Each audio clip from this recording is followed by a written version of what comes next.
action, prayer, and the Pledge of Allegiance.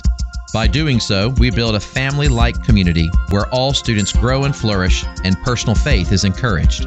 Through community service and a historical approach to biblical study, our students are taught the value of the warrior way, honesty, respect, and responsibility. Oak Mountain Academy. We are a family creating legacies. To learn more, visit oakmountain.us. For more than 70 years, you have turned to Tanner Health System for your healthcare needs. As our community moves forward, Tanner is here for you.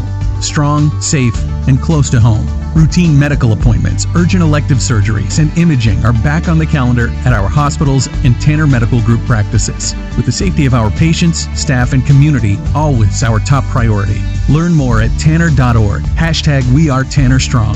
That's tanner.org. Hashtag We Are Tanner Strong.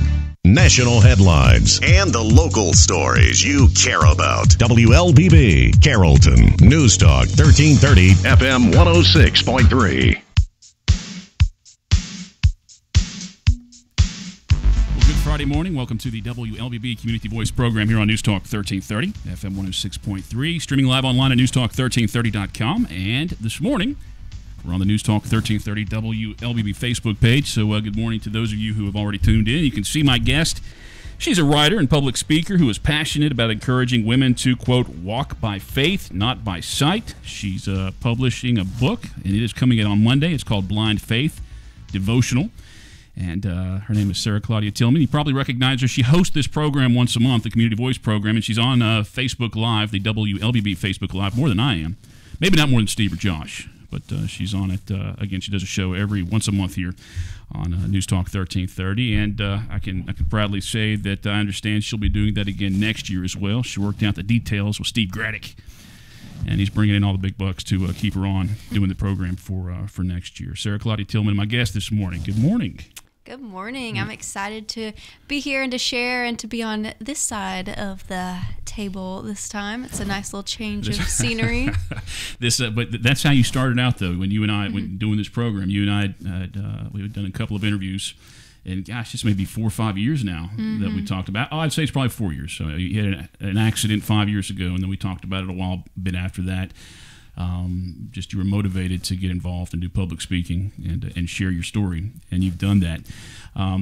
Like I say, people see you on this program once a month, talking about people who have overcome, have persevered through traumatic incidents. And I'm sure when they watch, maybe they understand that you are blind. You do incorporate that in your discussion a lot. But do you mind going back and telling that story again for those who may not have heard the story? Not at all. I love sharing my story, and I love encouraging people with it as well. And a lot has changed since that first interview with you. But 5.5 years ago, it was May of 2015. I was a junior at Berry College, about to start my senior year, when I came home from Rome and had a routine surgery. And after being discharged and sent home that afternoon, my mother discovered me several hours later, early the next morning, actually, unresponsive, and she was shaking me, couldn't wake me up. My dad called an ambulance. I was rushed back where I was placed on a ventilator, and, we waited and waited. They didn't know if I was going to wake up at all or, what was going to be the extent of my damage, but I did wake up. But the next day, when I started to regain consciousness and started breathing on my own and started to speak a little bit, I told my dad that I couldn't see anything. And later, probably a couple days later, we found out that I had also lost hearing in my left ear, complete hearing loss in that ear. So after that, I spent about 2 weeks in the hospital, and it was just obviously a shock to all of us. But it was more of just learning how to do everything over again in the midst of all that grief and pain. There were so many little aspects of my life that changed, and ultimately, from somewhere, I can only say it's from God, I've found this motivation to keep pushing forward and keep pushing through each obstacle and each hardship that I faced. And I went back to school just 8 months after losing my sight and found a passion for speaking and then for writing. And it's just been a journey. Like I said, a lot has changed since I was last interviewed on this show, but tried to keep people updated on my social media and on my blog. And I do want to talk about the person that you are now, and we'll lead into that. But before the accident, what were you into? What kind of person were you then? Do you see yourself in yourself now? Bits and pieces. I was on the college equestrian team. That was kind of my biggest identity before I lost my sight. I was a nationally ranked equestrian. I was a social butterfly, had a lot of friends on campus, all of that. Just really a normal 20-year-old. As far as my faith goes, I was raised as a Christian, grew up in that environment, but I was kind of just going through the motions with my faith. I didn't really have that personal relationship with Christ, and I think that's the biggest thing that's changed for me is through my sight loss and through just learning to totally rely on God when I felt like I really had nowhere else I could turn. That faith has grown so much. So that's definitely been the biggest change, and that's impacted every aspect of my life. Well, you do talk a lot about your faith and how it's strengthened, but I imagine there was a point where it was tested. I can't imagine you just, the next day you were just, it'd be hard to have 100%, commitment and believe that everything's going to be okay.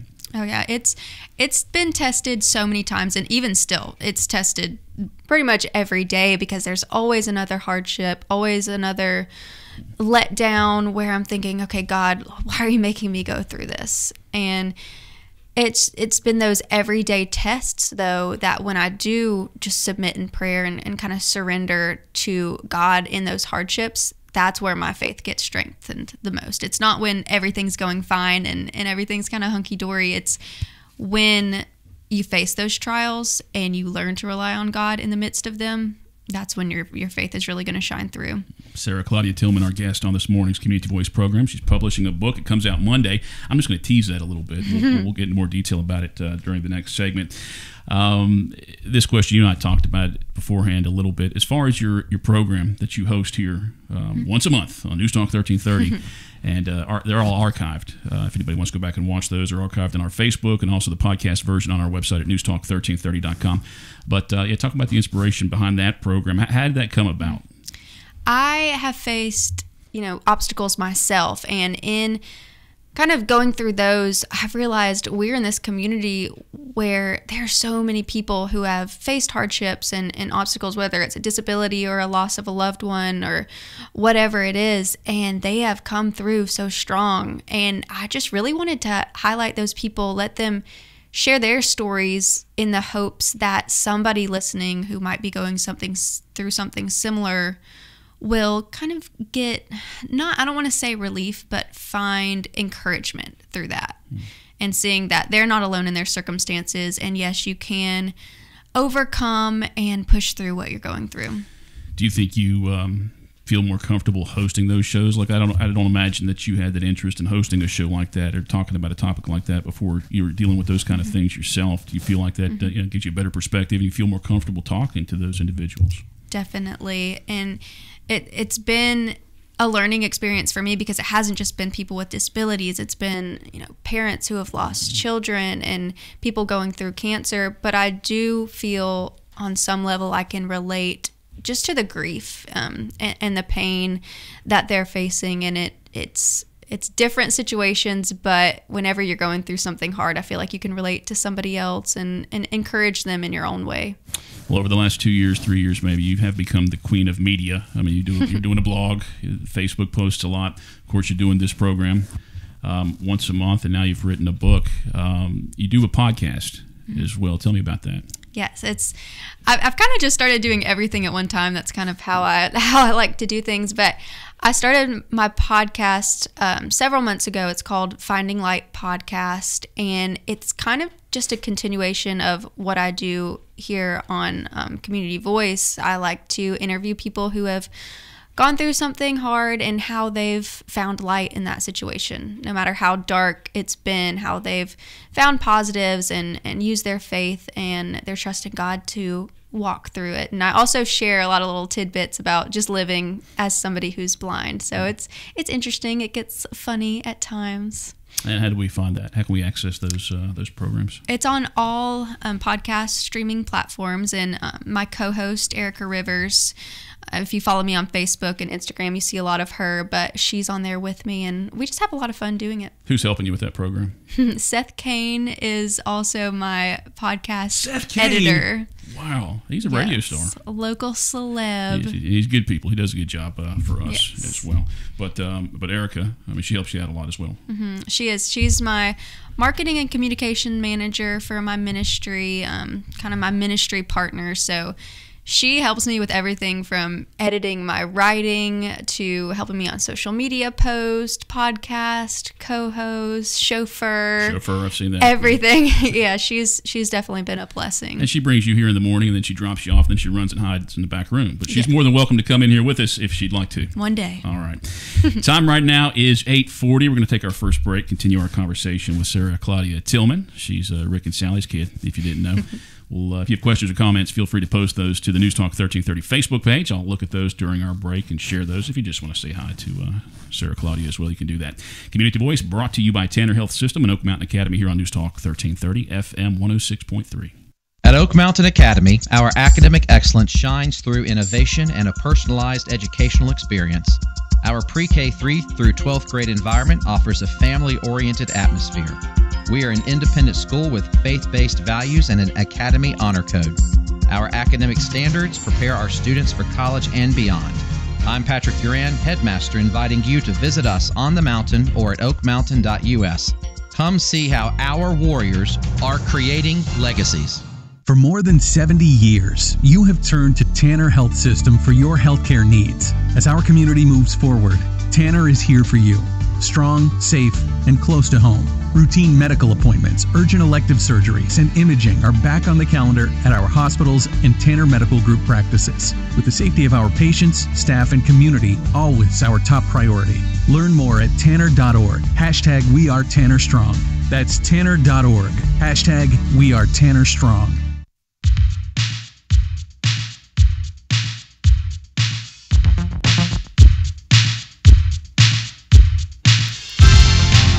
.41, welcome back to the WLBB Community Voice program here on News Talk 1330 FM 106.3. I'm your host, Colin Worthington, and reminding you we're on the News Talk 1330 Facebook page this morning. You can check out myself and my guest, Sara Claudia Tillman. We're promoting the fact that she's publishing a book on Monday. We're going to talk a lot more about that. One more thing, though, before we get to your book, I'm just teasing it, making people hang in there for that. You know, when you do this program, I mean, it's a unique. I get the opportunity to produce that here locally, and it's a unique thing for me. We had to work out some communication things as well, because typically, you know, somebody's hosting this show, whether it's Josh or Steve, you give them some cues, pointing and giving them 5-minute cues, 2-minute cues. Even though you can give Steve a 1-minute cue, 2-minute cue, and sometimes he'll overlap and ignore it. But however, you have not missed the mark on anything, and obviously you're not seeing me give you your gestures in time. How are you doing that? So it's definitely been a learning curve, like you said, but I have a Braille watch that I got a couple of years ago for Christmas. So it keeps my time. I can set timers and a stopwatch, but it also just displays the time. So you'll see me if you can. I don't know if you can ever see my hands when I'm on here on Facebook Live, but you'll see me every minute or so checking the time just to make sure I don't go over. But it was also a lot of listening too. I had to get used to how the intro music sounds. And I have to be careful with that. I mean, I just bring it down incrementally, just a little bit by little, hoping that you'll catch on to that. And you do before it goes out, which is always good. I remember the first day that you did it. Maybe it was the second time. You went to the break. It was like 10 minutes into the show. It's a 30-minute show. We have 2 breaks. And we explained that those segments could each be about 10 minutes. And I remember it was 10 minutes exactly. And I told Erica, I said, she hit it right on the nose. So that was amazing. So we never do that. We never keep that close attention. But again, Sara Claudia Tillman, my guest, and she is publishing a book. It is set to come out on Monday. Tell us about that, please. Yes, and I will hold it up. Hopefully you can see it.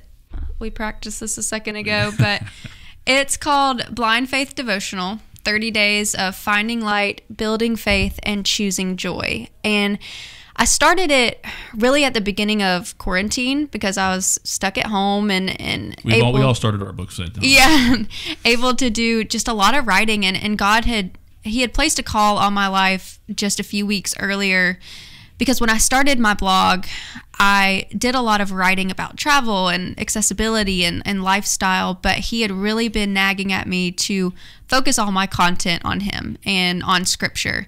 So I was very nervous to do that because I thought, I don't know the Bible well enough. And I was told, the best way to know the Bible is to get into the Bible. So during quarantine, I had a lot of time to study the Bible and to read, and I started keeping a journal.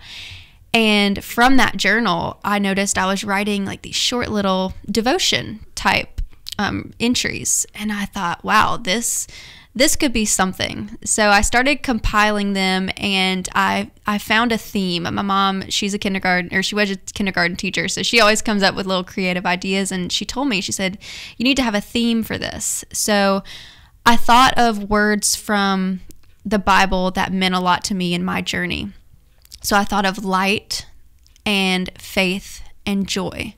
So I found scriptures that had those words, and I kind of studied the context and studied the stories around them. And then I related those back to my own life. So there's 3 different sections of the book: finding light, building faith, and choosing joy. And each devotion starts with a scripture. And then I have a short story from my own life that might be before I lost my sight or during that whole process or even after. And I relate it back to that passage from the Bible. And I hope it'll be encouraging. I hope it'll really help people see that through their trials, they really can find positives and they can build their faith in Christ and choose joy in whatever circumstance they're facing. How will people be able to obtain a copy of this book?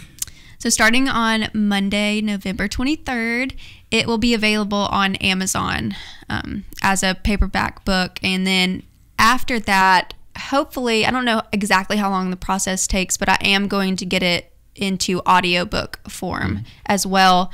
But you can also contact me directly. You can email me at hellosaraclaudia@gmail.com, and I can personally sell you a copy. I know some people aren't very Amazon friendly and aren't very tech savvy, we want to whatever shop it is. local if we can as well. Yes, so contact me directly on Facebook or through email, and I will sell you a copy as well. Now, I know you won't take it as me being insensitive when I ask you this, and I hope nobody else does, listening to the program, but will there be a version of Braille? There won't. That's something I need to research. I'm not really sure how I would go through to do that, but the audio book will be the most accessible version for anybody with a visual impairment.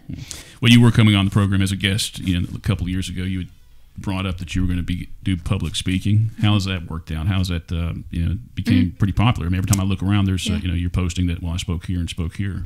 It's been wonderful. Obviously, with the corona, it kind of slowed down, but it's starting to pick back up again safely and in smaller groups and socially distant. But I love it. I love sharing my story and just encouraging people, and it's so much different in person than it is in writing. I love sharing in any form, but definitely in person. Are you speaking to any children's groups, or have you had that opportunity to speak to young people? I have. I've spoken in schools a couple of times, and it's always fun. I love the questions that I get. And that's what I'm interested in. I'm wondering what the kids are asking you. Oh yeah, they're funny. They'll ask questions like, well, how do you go to sleep at night? Or how do you brush your teeth? And I always say, well, I probably do it the same way you do. On some level, they're asking questions. They have good thoughts in their head. They just, they ask it in a funny way. But yeah, there's no filter on that. They're going to test. As soon as it comes out, they're going to throw it out there. How about older folks? I mean, are they sympathetic? Do they come across more sympathetic, or do they have different questions, or maybe some questions you never thought about? Yeah, usually I get kind of the same bank of questions about how I do things around the house and if I still ride horses, things like that. But they're very sympathetic and very kind of in awe, because blindness isn't something we encounter on a daily basis. So when people see me and hear that I live by myself and I'm independent, I do all these things, they're curious. And I always love sharing that side of it as much as I love sharing my faith. I love just sharing how I'm able to do things, because I think it educates people on how you can adapt and how people with disabilities, they can still do, everyday normal things. I always say, the only thing they won't let me do is drive yet. So, but we'll see. Maybe one day. Time right now is 8:49. We're going to take our final break. First, want to go to some comments posted on the News Talk 1330 Facebook page. Again, this program is broadcasting on the Facebook page right now, so you can take a peek at us and post your comments and questions. Joyce Faye Tuberville, good morning, Sara Claudia. Mm-hmm. Rick Tillman, he's familiar. He says, good morning, SC and Colin, which is my 7. Jan Thornton-Turner, good morning. James Camp, appreciating the bumper music, so we'll have to give Michael Vincent applause for that one. Radio Gaga. And Ronnie Tewksbury says, hi, Sara Claudia. We're going to take our final break right now and wrap up our program with Sara Claudia. Again, she's authored a book, and it's going to be published on Monday. We'll talk a little bit more about that and whatever else pops up after this break. Community Voice, brought to you by Tanner Health System, Oak Mountain Academy, News Talk 1330 FM 106.3. For more than 70 years, you have turned to Tanner Health System for your healthcare needs. As our community moves forward, Tanner is here for you. Strong, safe, and close to home. Routine medical appointments, urgent elective surgeries, and imaging are back on the calendar at our hospitals and Tanner Medical Group practices. With the safety of our patients, staff, and community always our top priority. Learn more at tanner.org. #WeAreTannerStrong. That's tanner.org. #WeAreTannerStrong. A well-rounded education includes much more than just academics. At Oak Mountain Academy, we encourage our students to find their niche in any of our 42 co-curricular opportunities. Over the past 5 years, we have brought home 5 state and 20 regional athletic titles. Our one-act play and literary teams continuously compete at the region and state level, and our academic teams bring home first place more than not. We are warriors creating legacies. To learn more, visit oakmountain.us.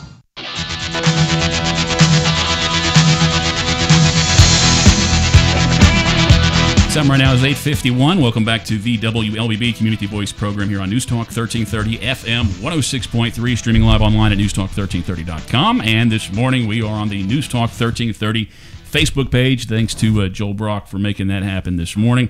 Thanks to Steve Graddick for pushing the buttons in the for the studio, and Sara Claudia Tillman, my guest on the program this morning, talking about a book that she has self-published, and it's coming out on Monday. We will maybe try and read share a devotion of that, one of your devotions here in just a little bit. But yeah, first of all, the self-publishing process. Mm-hmm. I think over the last 10 years of hosting this program, I mean, there's times where I'll have people in who have published a book. I bet we've interviewed 10 people here locally that have published a book over the last 10 years, and I used to be so impressed with that there must be a big process to do that, but it seems more and more people are doing it, and it may have been even more unique for you.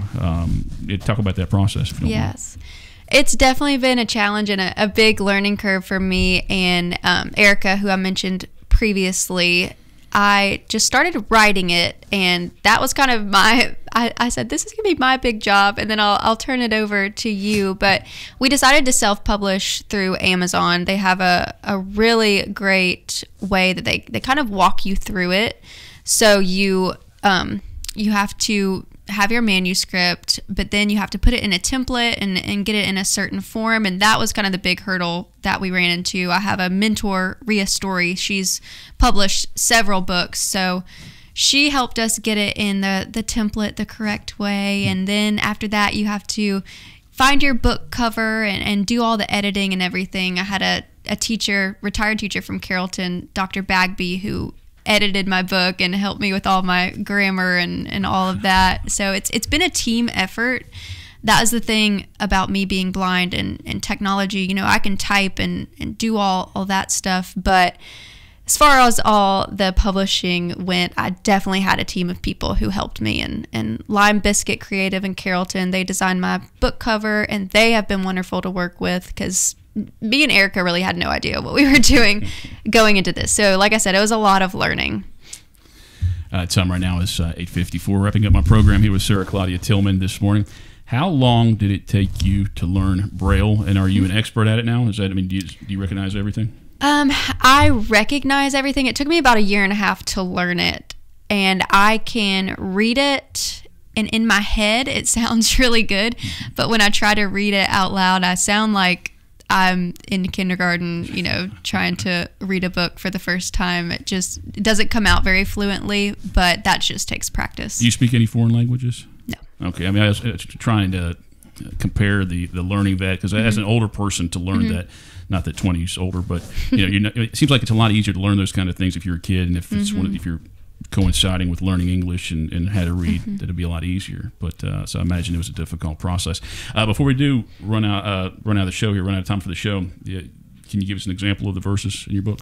Yeah, so like I said, I like to share stories, and one of my favorite devotions starts out with a story from before I lost my sight, actually, when I was a child, and I had this collie. Her name was Lassie, of course. We're very original in my family, but I loved exploring the woods when I was younger, and I got really lost one day, though, and it was just me and my dog. I was about 12, and she noticed my distress, and she started barking, and she would run a few paces and then come back to me and then run a few paces back. And so I thought, maybe I'll follow her.